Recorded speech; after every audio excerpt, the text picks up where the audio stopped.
welcome to Commerce eSchool. How are you all? I hope you are very fine. Myself Khushbu Gupta welcoming you back to the Business Studies OCM lecture.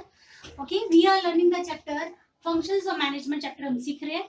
ठीक है, तो इसके पहले हमने सारे function सीखे. तो आज बारी है कोऑर्डिनेटिंग की इम्पोर्टेंस की.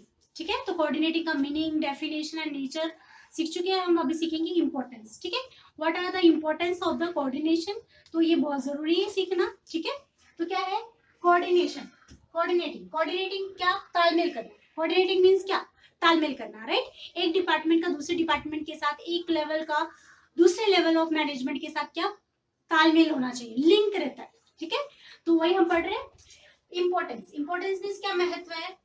तो encourages the team spirit. Coordination से क्या आता है, टीम स्पिरिट क्रिएट होती है. सब लोग कैसे काम करेंगे, एकदम एकजुट होकर काम करेंगे, यूनिटी में काम करेंगे. ठीक है, तो वही है एनकरेजेस द टीम स्पिरिट. यहाँ पर टीम स्पिरिट क्रिएट होगी कैसे, इन एन ऑर्गेनाइजेशन. एक ऑर्गेनाइजेशन में group of individual work together. एक डिपार्टमेंट में बहुत सारे लोग काम करते हैं. कोई एक ही बंदा एक डिपार्टमेंट में काम नहीं करता, ग्रुप काम करता है. ठीक है, there may be existence of the conflict. वहां पर क्या हो सकता है, उनके बीच में झगड़े हो सकते हैं, डिस्प्यूट हो सकते हैं, किसी तरह की misunderstanding between the individuals, departments and employer and employees regarding the organisational policies, roles, responsibilities et cetera. तो क्या है, हर एक डिपार्टमेंट में बहुत सारे लोग काम करते हैं, ग्रुप ऑफ पीपल वर्क. तो उनके बीच में क्या हो सकता है, किसी तरह के डिस्प्यूट्स, कॉन्फ्लिक्ट्स हो सकते हैं. किस के बीच हो सकते हैं, अलग अलग एम्प्लॉइज के बीच में, इंडिविजुअल पर्संस के बीच में, है ना, और डिपार्टमेंट के बीच में, एम्प्लॉयर बॉस और एम्प्लॉय के बीच में, है ना. किस बारे में, रिगार्डिंग द ऑर्गेनाइजेशन पॉलिसीज. किसी भी बारे में झगड़े हो सकते हैं, पॉलिसीज को लेकर, रोल्स को लेकर, रिस्पॉन्सिबिलिटीज को लेकर, है ना. तो फिर उस टाइम पे क्या होगा, कोऑर्डिनेशन. अगर उनके बीच में तालमेल है, अच्छा रिलेशन है, अच्छा कम्युनिकेशन है, तो coordination arranges the work in a very systematic in such a way. Coordination से काम को इस तरीके से अरेंज किया जाता है that minimum conflicts are raised. कम से कम झगड़े होंगे, कम से कम मिसअंडरस्टैंडिंग्स होगी उनके बीच में. It increases the team spirit at the work place. इससे काम करने की जगह पर क्या आएगी, टीम स्पिरिट आएगी. सब लोग एकजुट होके एक साथ मिलकर काम करेंगे, यूनिटी में काम करेंगे. Okay, so that's the importance that coordination encourages the team spirit. Coordination से क्या होता है, टीम स्पिरिट क्रिएट होती है. Okay, then after second one gives the proper direction. इससे क्या होता है, प्रॉपर डायरेक्शन मिलता है. सारे एम्प्लॉइज को क्या मिलेगा, सही दिशा मिलेगी, है ना. कोऑर्डिनेशन से समझ में आता है ना, हर एक डिपार्टमेंट एक दूसरे पे क्या करता है, डिपेंड करता है. तो एक डिपार्टमेंट का काम खत्म होता है, दूसरे डिपार्टमेंट का काम शुरू होना चाहिए. इससे क्या मिलता है, डिपार्टमेंट्स को क्या, एम्प्लॉइज को क्या मिलता है, डायरेक्शन मिलता है, सही दिशा मिलती है कि उन्हें किस तरीके से काम करना है. तो कोऑर्डिनेशन, तालमेल, इंटीग्रेट मतलब एकजुट होकर काम करना, departmental activities for achieving the common goal of the organisation. Coordination से सारे डिपार्टमेंट की एक्टिविटीज इंटीग्रेट होकर काम करेगी और ताकि उनके गोल्स इजीली अचीव हो सके. ठीक है, the work is arranged in a very systematic way. काम को बहुत सही तरीके से अरेंज किया जाता है. ठीक है, the interdependence of departments gives the proper direction to the employees. हर एक डिपार्टमेंट एक दूसरे पे डिपेंड करता है, इस वजह से उनका जो इंटरडिपेंडेंस है वो एम्प्लॉय का क्या देता है, सही डायरेक्शन देता है कि काम किस डायरेक्शन में करना है और कैसे करना है. ठीक है, तो वही हमारा इंपॉर्टेंट है क्या, coordination gives the proper direction. Coordination से सही दिशा मिलती है, किसको, एम्प्लॉइज को, इंडिविजुअल्स को, डिपार्टमेंट्स को. ठीक है, then after third benefit is that facilitates the motivation. Coordination से क्या होता है, उनको मोटिवेशन मिलता है. अगर एक डिपार्टमेंट का काम खत्म हो गए तो उनको ऑटोमेटिक मोटिवेशन मिलेगा कि ना मुझे मेरा काम खत्म करना पड़ेगा. तो वो क्या है, मोटिवेशन है. तो क्या है, coordination motivates the employees. Coordination क्या करता है, मोटिवेट करता है एम्प्लॉइज को to take the initiative. Initiative मतलब to take the first step, ताकि वो आगे बढ़े, है ना. While completing their assigned task. जब भी उनको कोई काम दिया जाता है तो वो क्या करेंगे, अपना पहला स्टेप आगे बढ़ाएंगे. वो सोचेंगे कि अब मुझे भी काम करना है, मुझे भी आगे बढ़ना है. ठीक है, तो ये क्या होता है, कोऑर्डिनेशन की वजह से मोटिवेशन आता है. एन इफेक्टिव कोऑर्डिनेशन, एक अच्छा coordination increases the efficiency and results into the growth and the prosperity of the organization. एक अच्छा इफेक्टिव कोऑर्डिनेशन से क्या होता है, इफिशिएंसी बढ़ती है एंड रिजल्ट इनटू ग्रोथ. और फर्म की क्या होगी, ग्रोथ होगी. And the prosperity of the organisation. Organisation क्या करेगा, प्रॉस्पर करेगा, मतलब उसकी अल्टीमेटली क्या होगी, ग्रोथ होगी. ठीक है, तो ये क्या है, कोऑर्डिनेशन क्या करता है, फैसिलिटेट्स मोटिवेशन. कोऑर्डिनेशन से क्या आता है, मोटिवेशन आता है. ठीक है, उसके बाद optimum utilisation of the resources. Coordination से क्या आता है, ऑप्टिमम यूटिलाइज कर पाते हैं हम रिसोर्सेज को, है ना, क्योंकि हमें ऑर्गेनाइजिंग फंक्शन में ही सारे रिसोर्सेज डिवाइड करके दे दिए जाते हैं। तो कोऑर्डिनेटिंग फंक्शन में हम उनको क्या करते हैं, सही तरीके से यूटिलाइज करते हैं ताकि हमारे जो रिसोर्सेज है वो हमें पूरे आ जाए, कम ना पड़े, ठीक है ना। तो क्या है, manager try to integrate all the resources at its optimum level. Coordinating function में हम क्या करते हैं, मैनेजर कभी भी कोशिश करता है कि उसके जितने भी resources, whether it is a human resource, money, material, method, सब तरीके का ऑप्टिमम यूज हो। मतलब ऑप्टिमम यूज मींस क्या, minimum wastage and the maximum output के साथ। ओके, तो coordination also helps to minimize the wastage of the resources and control the cost of work। Coordination से मदद होती है कि वो अपने रिसोर्सेज का वेस्टेज कम से कम करेंगे, और जब रिसोर्सेज का वेस्टेज कम होगा तो उनका कॉस्ट ऑफ वर्क क्या होगा, कम होगा, ठीक है। और जब कॉस्ट ऑफ वर्क कम होगा तो क्या होगा, फर्म को प्रॉफिट होगा, ठीक है। उसके बाद अचीव द ऑर्गेनाइजेशन ऑब्जेक्टिव, इससे क्या होगा, फर्म को ऑर्गेनाइजेशन ऑब्जेक्टिव वो क्या कर पाएगा, फर्म के अचीव कर पाएगा, मीन्स फर्म के जो कॉमन गोल्स है वो फुलफिल कर पाएगा। क्या है, coordination leads to minimize the wastage of material। Coordination क्या करता है, मिनिमाइज करता है वेस्टेज ऑफ मटेरियल जो हो रहा है ना, उसको कम से कम वेस्ट करने होने देगा। Idle time of the employees, जो अपना टाइम, जो एम्प्लॉइज है अपना टाइम को फालतू वेस्ट कर रहे हैं, टाइम भी फालतू नहीं जाना चाहिए, है ना। Delay in completing completion of the target, और जो उनका टारगेट कंप्लीट करना है उसके में भी बहुत देरी हो रही है, डिले हो रहा है, तो वो नहीं होना चाहिए।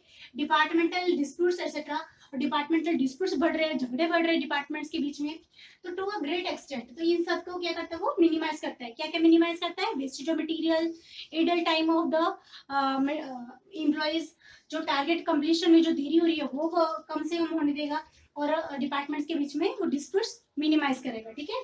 तो इट एंश्योर्स, ये क्या बात पक्की करता है, the smooth working of the organisation, कि जो ऑर्गेनाइजेशन का जो वर्किंग है वो स्मूथली चलता रहे in the process of achieving the objectives of the organisation, ताकि जो ऑब्जेक्टिव्स ऑर्गेनाइजेशन को भी अपने जो भी ऑब्जेक्टिव फुलफिल करने हैं वो पूरे हो सके, ठीक है ना। तो इससे हम बोलते हैं कि this is one of the important importance of the coordinating, क्या, ये coordination achieve the organisation objective, coordination की वजह से हम अपने गोल्स क्या कर सकते हैं, पूरी कर सकते हैं। हर एक फंक्शन, जितने भी हमने फंक्शंस पढ़े या फिर पढ़ेंगे, कंट्रोलिंग बाकी है, तो सारे फंक्शंस का मोटिव ये रहता है कि हम अपने ऑर्गेनाइजेशन गोल्स फुलफिल कर सके, ठीक है।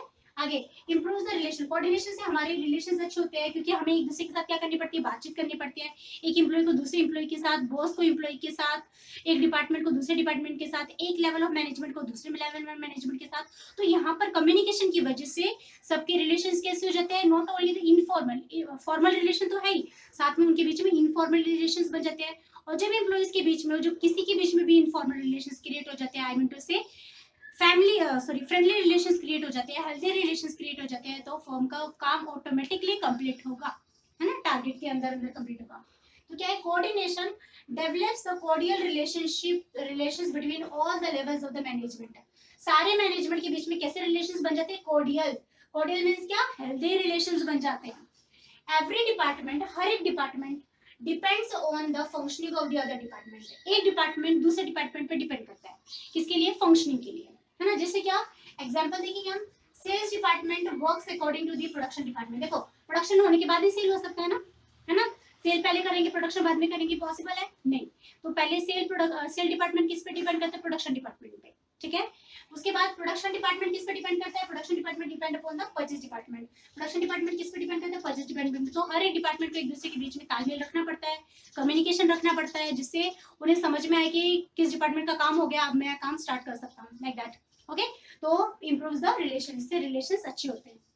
Then after let's to the higher efficiency, coordination से एफिशिएंसी बढ़ती है, वही efficiency mean minimum wastage and the maximum output, okay.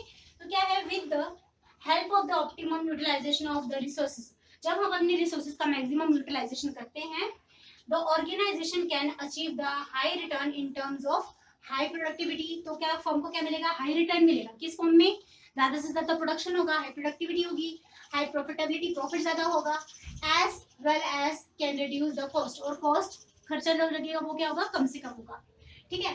दस the coordination leads to the higher efficiency, इस वजह से हम बोल सकते हैं कि कोऑर्डिनेशन से एफिशिएंसी बढ़ती है, ठीक है। तो that's one of the benefit of the coordination, क्या leads to the higher efficiency होगा। एफिशिएंसी जब बढ़ती है तो बहुत सारे फायदे होते हैं, प्रोडक्शन बढ़ेगा, वेस्टेज कम से कम होगा, कॉस्ट कम होगा, प्रॉफिट ज्यादा से ज्यादा होगा। ठीक है। Then after improve the goodwill, जब फर्म का वेस्टेज कम होगा, प्रॉफिट ज्यादा से ज्यादा होगा, तो उसकी गुडविल तो मार्केट में ऑटोमेटिकली क्रिएट होने ही वाली है, राइट। तो क्या है, higher sales and the higher profitability can be achieved due to the synchronised efforts of the organisation. High efficiency, high sales, high profit, sale बढ़ेगा तभी या फिर प्रॉफिट बढ़ेगा तभी जब फर्म की सारी एक्टिविटी एक दूसरे से लिंक में, एक के बाद दूसरी, दूसरी के बाद तीसरी हो रही है, तो ठीक है।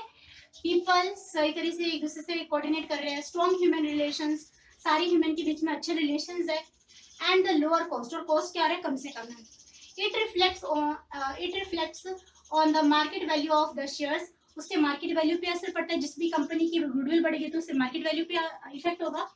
As well as it helps in building the good image in the society, इससे उसकी मार्केट में क्या होगी, अच्छी इमेज बनेगी, ओके।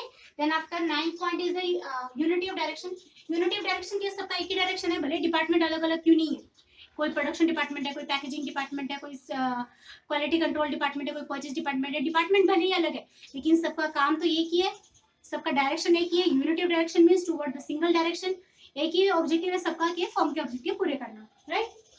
तो क्या है, different activities are performed by the different department, अलग अलग डिपार्टमेंट अलग अलग एक्टिविटी परफॉर्म करता है। परचेज डिपार्टमेंट परचेज का काम करेगा, प्रोडक्शन डिपार्टमेंट प्रोडक्शन का काम करेगा, पैकेजिंग डिपार्टमेंट पैकेजिंग का काम करेगा।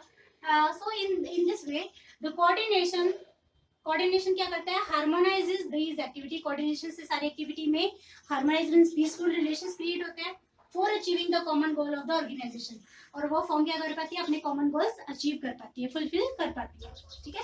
Then after the last point is the specialisation. देखो हर एक डिपार्टमेंट को काम दिया गया है, तो हर एक डिपार्टमेंट अपना अपना काम इनोवेटिव वे में और कुछ नए स्किलफुल वे में करेगा, है ना। तो क्या है, all departments of the organisation, सारे डिपार्टमेंट ऑर्गेनाइजेशन के सारे department are headed by the expert in their respective field. देखो अब प्रोडक्शन डिपार्टमेंट का हेड कौन रहेगा, जो प्रोडक्शन में एक्सपर्ट रहेगा, तो मीन्स हर एक डिपार्टमेंट का जो हेड होता है, जिसे हम एचओडी बोल सकते हैं या फिर हेड ऑफ डिपार्टमेंट बोलते हैं, उसी को हम मिडिल लेवल मैनेजर बोलते हैं।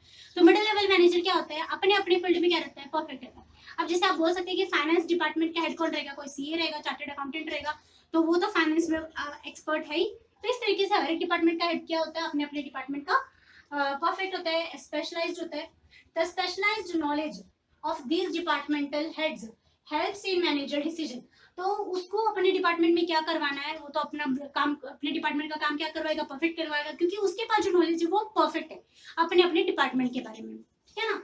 तो it leads the organisation to march towards the growth, इससे फॉर्म अपने आप ऑटोमेटिकली किसकी तरफ बढ़ेगा, ग्रोथ की तरफ बढ़ेगा, and success in the competitive world of the business, और आज के बिजनेस कॉम्पिटिटिव बिजनेस वर्ल्ड में भी सक्सेसफुल होगा, ओके। क्योंकि उसके पास जो उनके पास हेड ऑफ डिपार्टमेंट है वो क्या है, अपने अपने फील्ड में क्या एक्सपर्ट है। So that's bring the specialisation expertise, okay. So that's what the importance of the coordination, I hope you understand, ठीक है। तो हमने 10 पॉइंट्स देखे, आप देख सकते हैं। सो सब लोगों ने क्या करना है, पॉइंट ध्यान में रखना है, और जो इसके अंदर का है, जो इसका मीनिंग है, वो आप लोगों को खुद से बताना है, ठीक है। तो डोंट मेक इट रट्टा, रट्टा नहीं मारना, सिर्फ पॉइंट लर्न करनी है, क्योंकि एग्जाम में जब आपको लिखने रहते हैं तो पॉइंट सेम लिखने रहते हैं, अंदर का आप अपने खुद से तरीके से भी लिख सकते हैं, जैसा मैंने लिखा, जरूरी नहीं कि आपको वैसा का वैसा कॉपी पेस्ट करना है, you can write down by your own, okay. So that's all for today, I hope you understand. Still you are having any doubt, tell me in the comment box. अगर आपको lecture समझ में आया, video पसंद आया, तो video को like कीजिए और मुझे कमेंट बॉक्स में बताइए अपने व्यूज, और चैनल को सब्सक्राइब कीजिए ताकि अपडेटेड लेक्चर्स का नोटिफिकेशन आता रहे। हम पूरा सिलेबस कवर करेंगे आपका, महाराष्ट्र स्टेट बोर्ड ओसीएम का and the CBSE business studies का, ठीक है। तो सब्सक्राइब कीजिए ताकि अपडेटेड लेक्चर्स की नोटिफिकेशन आप तक पहुंचते रहे, और ज़्यादा से ज़्यादा लोगों को शेयर कीजिए, क्योंकि लॉकडाउन के टाइम पे बच्चों की पढ़ाई का हार्म नहीं होना चाहिए, उनको ज़्यादा से ज़्यादा स्टडी घर पे अवेलेबल हो सके, बाहर जाना नहीं है, घर पे रहना है, सेफ रहना है, ठीक है, एंड प्रिकॉशंस लेना है। आप लेंगे प्रिकॉशंस तो फैमिली आपकी सिक्योर रहेगी, ठीक है। तो इस तरीके से रहना है। तो I will upload the next lecture on the next function, that is the controlling, okay. So till then take care, good bye, thank you so much, bye bye.